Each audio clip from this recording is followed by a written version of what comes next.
altas temperaturas provocam o envelhecimento precoce de dispositivos eletrônicos e podem afetar o seu funcionamento.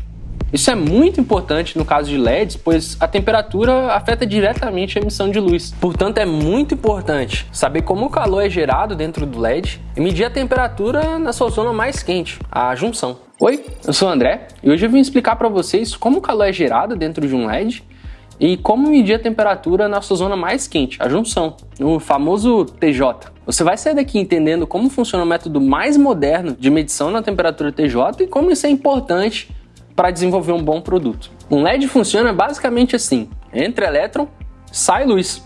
Simples assim. Mas por outro lado tem um subproduto muito importante, o calor. O calor é gerado aqui nessa região mais interna de um LED, a região de junção. É exatamente nessa região onde é gerada a luz e onde também é gerado calor. A temperatura nessa região é chamada de temperatura de junção, o famoso TJ. Essa região não é diretamente acessível. Então, como podemos medir a temperatura de junção de um LED? E principalmente, como a gente pode medir com o LED funcionando? Para isso, se usa uma propriedade fundamental dos LEDs. Os LEDs são diodos, do inglês Light Emitting Diode, ou diodo emissor de luz. E os diodos podem ser usados como sensores de temperatura devido a uma característica especial, a tensão termodinâmica. Essa tensão, presente na equação de Shockley do diodo, afeta diretamente a tensão terminal do diodo quando fixada a corrente. Dessa forma, usando uma fonte de corrente, você pode observar a tensão do diodo para uma corrente especificada e assim calcular sua temperatura.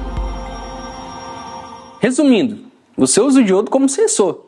Passa uma corrente por ele, mede a tensão e é isso. Simples, né? Só que não. Na verdade, são necessários equipamentos de altíssima precisão. Precisão é tudo nesse contexto, principalmente a fonte de corrente, ela tem que ser muito precisa. A medição de tensão tem que ser muito precisa. Além disso, o intervalo de medição precisa ser muito rápido e o sistema de aquisição também tem que ser muito rápido. Eu estou falando de muito rápido mesmo. Uma fração de microsegundos. Após isso, a gente tem uma leitura muito boa de tensão, da qual a gente pode tirar uma curva muito importante, a Structure Function. Aqui na empresa, a gente chama de curva térmica característica.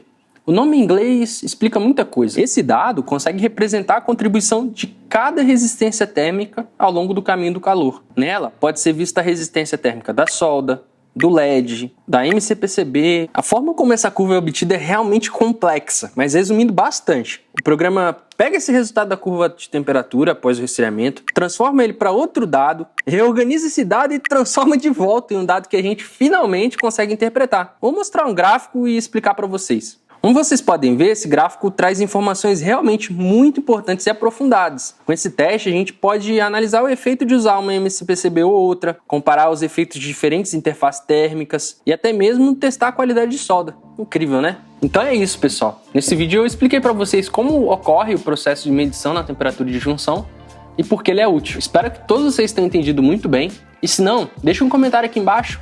Ou então até mesmo envia sua luminária pra gente, que a gente testa e envia esses dados para vocês bem explicado.